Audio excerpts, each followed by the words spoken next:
नमस्कार दोस्तों, आप सभी का स्वागत है अपने चैनल दीपू क्लासेस में। और जैसे कि आज तारीख है हमारी 8 जुलाई, तो हम लेकर आए हैं आपके लिए 8 जुलाई से रिलेटेड जितना भी करंट अफेयर है उसका एक छोटा सा सेशन। इस सेशन में टॉप 10 मोस्ट एक्सपेक्टेड क्वेश्चन आपके डिस्कस किए जाएंगे, जो आगामी प्रतियोगी परीक्षा के सामान्य ज्ञान में आपका काफ़ी हेल्पफुल होने वाला है। तो स्टार्ट करते हैं आज का सेशन। तो पहला क्वेश्चन है, हरियाणा के नए राज्यपाल कौन बने हैं? तो सबसे पहले तो कहा जाए कि राज्यपाल की नियुक्ति कौन करता है? तो राज्यपाल की नियुक्ति राष्ट्रपति करता है, ठीक है। और साथ ही साथ कहा जाए हरियाणा के नए राज्यपाल, तो ये बने हैं हाल ही में बंडारू दत्तात्रेय। तो कई राज्यों के राज्यपाल चेंज हुए हैं, उन सबको यहाँ पर डिस्कस कर लिया जाएगा। तो बंडारू दत्तात्रेय हरियाणा के नए राज्यपाल बने हैं, इसके बारे में पढ़ते हैं। तो देखिएगा, हाल ही में राष्ट्रपति रामनाथ कोविंद ने 8 प्रदेशों के, कहा जाए 8 राज्यों के नए राज्यपाल नियुक्त किए हैं। केंद्र में सामाजिक न्याय और अधिकारिता मंत्री थावर चंद गहलोत को कर्नाटक के राज्यपाल के रूप में नियुक्त किया गया है। और कहा जाए पहले ये कहाँ गए थे, तो आपको कमेंट बॉक्स में बताना है। इसके अलावा हरि बाबू कम्भमपति को मिजोरम का राज्यपाल बनाया गया है। मंगू भाई छगन भाई पटेल मध्य प्रदेश के नए राज्यपाल बने हैं। राजेंद्रन विश्वनाथ अलेकर हिमाचल प्रदेश के नए राज्यपाल बने हैं। तो सारे के सारे देखिएगा, जितने भी 8 राज्यपाल बने हैं, इसको यहाँ पे हम हाईलाइट कर देते हैं, टिक कर देते हैं, जिससे आपको याद रहेगा। PS श्रीधरन पिल्लई गोवा के नए राज्यपाल बने हैं। सत्यदेव नारायण आर्य कहाँ के बने? त्रिपुरा के नए राज्यपाल बने हैं। रमेश बेस कहाँ के बने? झारखंड के बने हैं। और बंडारू दत्तात्रेय, जो कि क्वेश्चन में पूछा गया था, कहाँ के बन गए? हरियाणा के राज्यपाल बन गए, ठीक है। बढ़ते हैं अगले क्वेश्चन की ओर। AFC महिला एशियाई कप 2022 का आयोजन किस देश में किया जाएगा? तो ये किया जाएगा हमारे भारत में। पढ़ते हैं इसके बारे में। तो एशियाई फुटबॉल परिसंघ AFC महिला एशियाई कप 2022 भारत में मुंबई और पुणे के स्टेडियमों में आयोजित किया जाएगा। यह आयोजन 20 जनवरी 2022 से 6 फरवरी 2022 तक चलेगा। अगर बात करते हैं फीफा के, तो 22वां फीफा फुटबॉल विश्व कप 2022 कहाँ पे? कतर में। 23वां फीफा फुटबॉल विश्व कप 2026 अमेरिका, मैक्सिको और कनाडा में संयुक्त रूप से। कहा जाए प्रत्येक कितने अंतराल पर होता है? तो प्रत्येक 4 वर्ष के अंतराल पर होता है।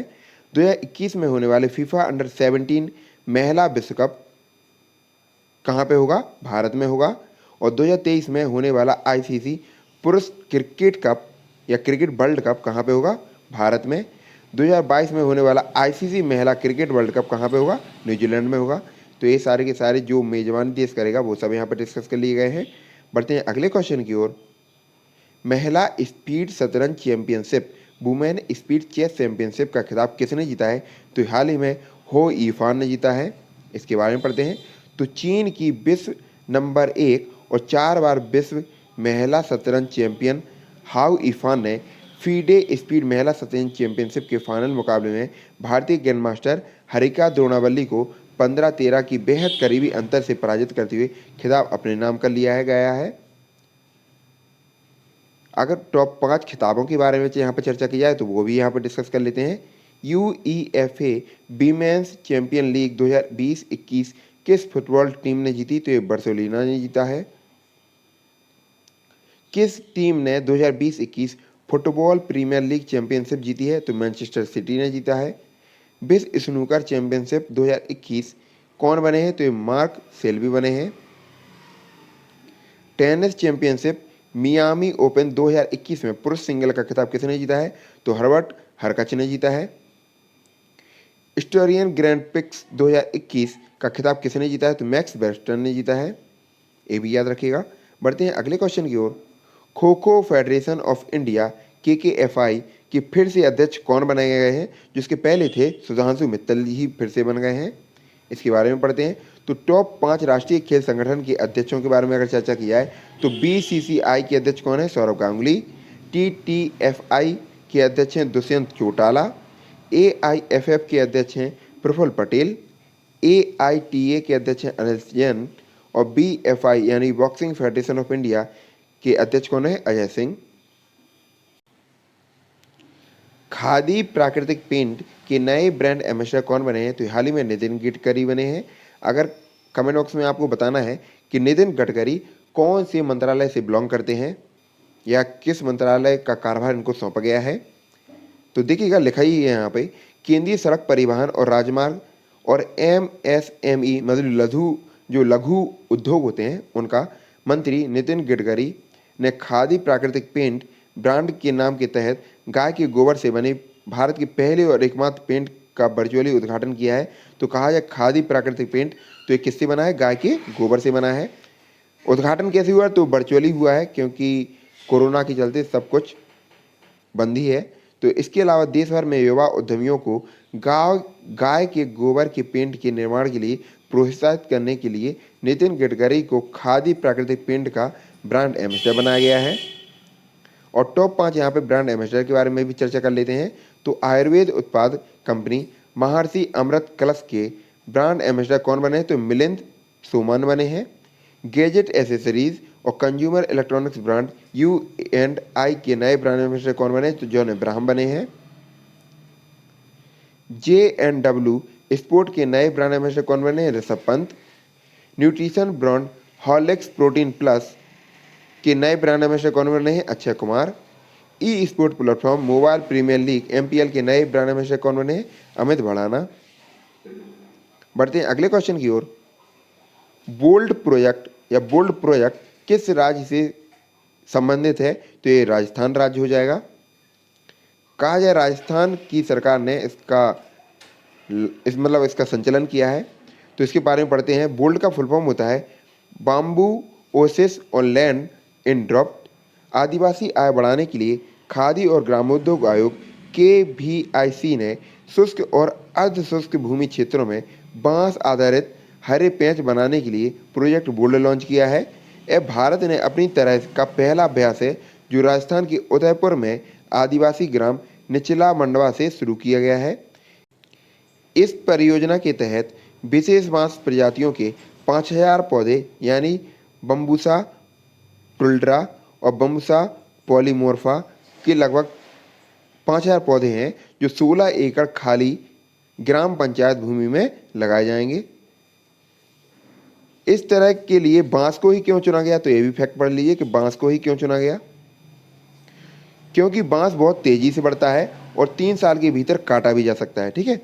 और यह पानी का संरक्षण और भूमि से पानी का बाष्पीकरण को कम करने के लिए भी प्रसिद्ध है या जाना जाता है, जिससे शुष्क क्षेत्रों को बढ़ने के लिए एकदम सही है, ठीक है। यहाँ पे राजस्थान की बात हुई है तो राजस्थान के बारे में भी इंपॉर्टेंट फैक्ट पढ़ लेते हैं। राजस्थान की राजधानी जयपुर। मुख्यमंत्री अशोक गहलोत जो कि कांग्रेस पार्टी के हैं। गवर्नर की बात करें तो कलराज मिश्रा। मुख्य न्यायाधीश इंद्रजीत मोहंती। राजस्थान के 5 पड़ोसी राज्य जिसकी सीमा राजस्थान से लगती है मध्य प्रदेश, गुजरात, हरियाणा, उत्तर प्रदेश और पंजाब। लोकसभा की 25 सीटें, राज्यसभा की 10 और विधानसभा की 200 सीटें हैं। क्षेत्रफल की दृष्टि से भारत का सबसे बड़ा राज्य कौन सा है? राजस्थान। अगर कहा जाए जनसंख्या की दृष्टि से हो जाएगा उत्तर प्रदेश। अगर कहा जाए जनसंख्या घनत्व की दृष्टि से देखा जाए तो हो जाएगा मुंबई। भारत का और दक्षिण एशिया का सबसे बड़ा रेगिस्तान थार रेगिस्तान ही है। अरावली श्रेणी कहाँ पे है? तो ये राजस्थान में ही है। लोक नृत्य के बारे में बात करें अगर राजस्थान की तो कठपुतली नृत्य, चाकरी, टेरताली, सुईसिनी, पनिहारी और घूमर। प्रमुख स्टेडियम में सवाई मानसिंह क्रिकेट स्टेडियम प्रमुख है यहाँ का। प्रमुख बांधों के बारे में अगर चर्चा करें राजस्थान के तो बिसलपुर बांध जो कि बनास नदी पर है, माही बजाज सिंह बांध जो कि माही नदी पर है, राणा प्रताप सागर बांध जो कि जब्बल नदी पर है और जवाई बांध जो कि जवाई नदी पर है। राजस्थान के राष्ट्रीय उद्यानों में रणथंभौर राष्ट्रीय उद्यान, सरिस्का बाघ रिजर्व, मुकुंदरा हिल टाइगर रिजर्व, ये तीनों कहाँ पे है? राजस्थान में है। कर्क रेखा जो कि भारत के 8 राज्यों से होकर गुजरती है, ये राजस्थान से भी होकर गुजरती है। और इसके अलावा जो राज्य हैं तो उसके बारे में देख लेते हैं। गुजरात, राजस्थान तो हो ही गया, मध्य प्रदेश, छत्तीसगढ़, झारखंड, पश्चिम बंगाल, त्रिपुरा और मिजोरम। बढ़ते हैं अगले क्वेश्चन की ओर। टोक्यो ओलंपिक, बहुत ही ज़्यादा इंपॉर्टेंट क्वेश्चन। टोक्यो ओलंपिक का उद्घाटन समारोह में भारत के ध्वज वाहक कौन होंगे जो शुरू में भारत का प्रतिनिधित्व करते हैं? तो ध्वज वाहक के रूप में करते हैं तो कौन कौन? तो MC मैरी कॉम और मनप्रीत सिंह। तो आपको कमेंट बॉक्स में बताना है MC मैरी कॉम का पूरा नाम क्या है, इसके बारे में पढ़ते हैं। तो भारतीय ओलंपिक संघ की तरफ से घोषणा हुई है कि टोक्यो ओलंपिक के उद्घाटन समारोह में 6 बार की विश्व मुक्केबाजी चैंपियन MC मैरी कॉम और पुरुष हॉकी टीम के कप्तान मनप्रीत सिंह भारत के ध्वजवाहक होंगे। पहली बार आगामी टोक्यो खेलों में लिंग समानता सुनिश्चित करने के लिए भारत से एक पुरुष और एक महिला 2 ध्वजवाहक होंगे। अब आपको कमेंट बॉक्स में बताना है कि जब ओलंपिक संघ की ही तरफ से एक और घोषणा हुई है कि जब टोक्यो ओलंपिक समाप्त होगा तो समाप्ति के उपलक्ष्य में, इसकी समाप्ति में कौन भारत का खिलाड़ी ध्वजवाहक बनेगा। बढ़ते हैं अगले क्वेश्चन की ओर। मेरंग भारत के किस राज्य का 12वां जिला घोषित किया गया है? तो ये मेघालय का 12वां जिला हो जाएगा। इसके बारे में पढ़ते हैं मेघालय के बारे में। तो मेघालय की स्थापना 21 जनवरी 1972 को हुई। राजधानी शिलोंग, गवर्नर सत्यपाल मलिक, मुख्यमंत्री कानराड संगमा जो कि नेशनल पीपल पार्टी के हैं। मुख्य न्यायाधीश के बारे में अगर बात करें तो विश्वनाथ सोमादेर। मेघालय का एक पड़ोसी राज्य असम, एक पड़ोसी देश बांग्लादेश। लोकसभा की 2 सीटें, राज्यसभा की केवल 1 सीट और विधानसभा की 60 सीटें हैं।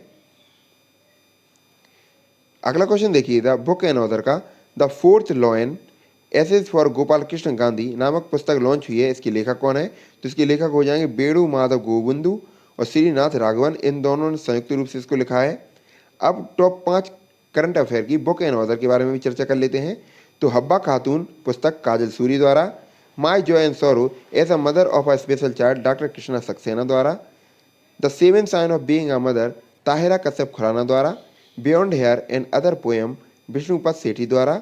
द स्वीटनेस ऑफ वाटर पुस्तक के लेखक नाथन हैरिस हैं, याद रखिएगा। बढ़ते हैं आज की लास्ट क्वेश्चन की ओर। मछुआरों के लिए मत्स्य सेतु ऐप को किसने लॉन्च किया है? तो गिरिराज सिंह ने किया है। इसके बारे में पढ़ते हैं, इसका उद्देश्य क्या हो जाएगा। तो केंद्रीय मत्स्य पालन, पशुपालन और डेयरी मंत्री गिरिराज सिंह, तो पहला तो क्वेश्चन यही बनता है कि गिरिराज सिंह कौन से मंत्रालय से बिलोंग करते हैं। इन्हें मछुआरों के लिए online course mobile app Matsya Setu launch किया है। मत्स्य सेतु ऐप को ICAR central institute for fresh water aquaculture Bhubaneswar द्वारा विकसित किया गया है। कहा जाए किसके द्वारा बनाया गया, तो ये भी यहाँ पे है। इस ऐप पर प्रसिद्ध जलीय कृषि विशेषज्ञ प्रजनन, बीज उत्पादन और व्यावसायिक रूप से महत्वपूर्ण मछलियों जैसे कॉर्प, म्यूरल, कैटफिश, स्कैपी, सजावटी मछलियों और मोती की खेती के बारे में बुनियादी अवधारणाओं और व्यावहारिक प्रदर्शनों के बारे में जानकारी प्रदान करेंगे। अब इन्हीं 10 क्वेश्चन का रिवीजन कर लेते हैं। हरियाणा के नए राज्यपाल कौन बने हैं? तो टोटल 8 नए राज्यपालों को नियुक्त किया गया राष्ट्रपति द्वारा, जो जिसमें हरियाणा के हो जाएंगे बंडारू दत्तात्रेय। AFC महिला एशियाई कप 2022 का आयोजन किस देश में किया जाएगा? भारत में। महिला स्पीड शतरंज चैंपियनशिप का खिताब किसने जीता? तो हो इफान ने। ये कहाँ की हैं? ये चीन की हैं। Kho kho federation of India के फिर से अध्यक्ष कौन बने हैं? तो सुधांशु मित्तल जी। खादी प्राकृतिक पेंट के नए ब्रांड एम्बेसडर कौन बने? नितिन गडकरी, जो कि सड़क परिवहन मंत्री हैं और लघु उद्यम के भी मंत्री हैं। बोल्ड प्रोजेक्ट किस राज्य में शुरू किया गया? तो राजस्थान में। कहा जाए किसके लिए? तो बाम्बू के लिए। बाम्बू मतलब हमारे बांस की खेती के लिए। टोक्यो ओलंपिक का उद्घाटन समारोह में ध्वजवाहक कौन बनेंगे? तो MC मैरी कॉम और मनप्रीत सिंह। MC मैरी कॉम बॉक्सर हैं और मनप्रीत सिंह कप्तान है हॉकी टीम के। मेरंग भारत के किस राज्य का 12वां जिला बना है? तो ये हाल ही में मेघालय का बना है। The fourth law and essays for Gopal Krishna Gandhi पुस्तक के लेखक कौन है? दोनों संयुक्त रूप से हैं, बेड़ू माधव गोविंदू और श्रीनाथ राघवन। और आज का लास्ट क्वेश्चन, मछुआरों के लिए मत्स्य सेतु ऐप को किसने लॉन्च किया है? तो गिरिराज सिंह ने किया है। तो ये थी हमारी करंट अफेयर की छोटी सी सेशन। आशा करते हैं चीज़ें स्पष्ट हुई होंगी। थोड़ी तबीयत खराब है जिसके कारण आपकी पिछले 2 दिनों की क्लासेस नहीं हुई हैं, उसकी वीडियो और PDF आपको टेलीग्राम लिंक पर मिल जाएगा। तो ऐसे ही हंसते रहिएगा, पढ़ते रहिए, मुस्कुराते रहिए। बाय बाय, टेक केयर, जय हिंद। अगर सेशन पसंद आए तो प्लीज़ सेशन को लाइक करें, शेयर करें, चैनल पर नए हो तो सब्सक्राइब कर लें। मिलते हैं अगले सेशन में, तब तक के लिए धन्यवाद।